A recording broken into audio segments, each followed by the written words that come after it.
The Islamic State has a plan to conquer Rome. Yes, it sounds crazy, but ISIS believes the conquest of Rome is central to its mission and necessary to fulfill what Islam teaches was the prophecy of Muhammad and to prepare the return of the Muslim Messiah, the Mahdi.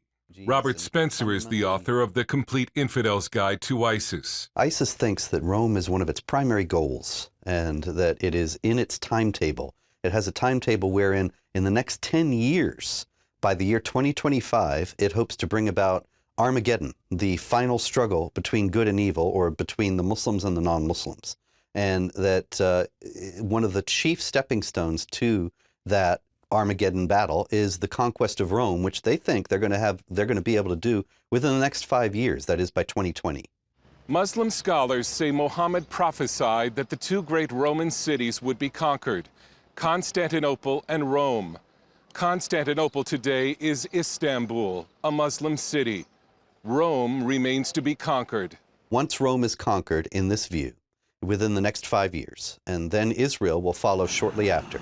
They also believe that during this time period, they're going to conquer Saudi Arabia and Iran. Now, before you laugh, consider that phase 1 of the Islamic State's plan to take Rome may already be underway, flooding Europe with ISIS fighters under the cover of the refugee crisis. They're not talking about doing it by conventional armies.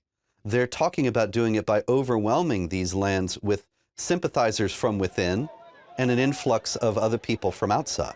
The Islamic State reveals part of its plan in its publication, Black Flags from Rome.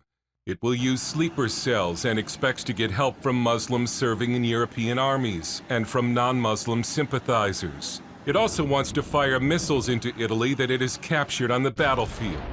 This is a threat that is hard to be concerned about for Italian and foreign policy expert Emanuele Ottolenghi. The concern should be commensurate to the reality of the threat.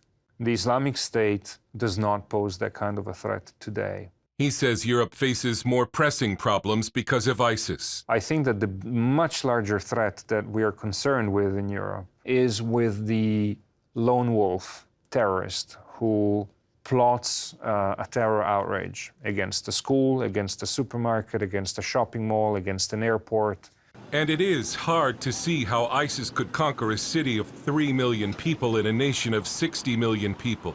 But it is not hard to see ISIS attempting it. The conquest of Rome has been a primary goal since the beginning of the Islamic State. They think that the conquest of Rome will be the complete sign of Islam's superiority over Christianity and defeat of Christianity. They also see the fall of Rome on an eschatological timeline that will culminate in a battle near Dabiq, Syria, their version of Armageddon. And they think that once this battle takes place at Dabiq, this final battle, which they see coming in by 10 years from now, in 2025, that the Muslims will battle the non-Muslims in this town in northern Syria, and then Jesus, the Muslim prophet, and the Mahdi will return to the earth, and they will together conquer and Islamize the world.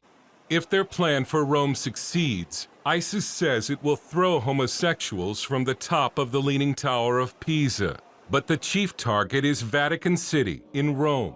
And the main event, as they see it, will be the beheading of the Pope in St. Peter's Square, broadcast and live streamed to an international audience. There was a Polish convert to Islam recently who has joined the Islamic State, and he said, once we take Rome, we're going to carry out mass beheadings in St. Peter's Square.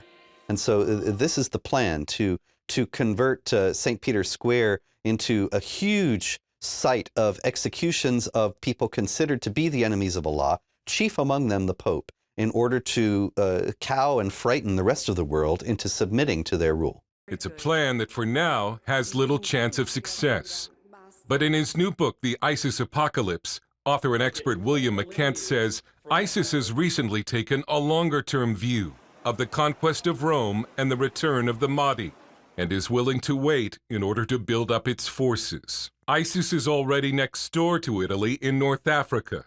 More importantly, Islamic State fighters are almost certainly already inside the country, some posing as refugees, going about their lives, waiting for the day when the battle for Rome begins. Dale Hurd, CBN News, Rome.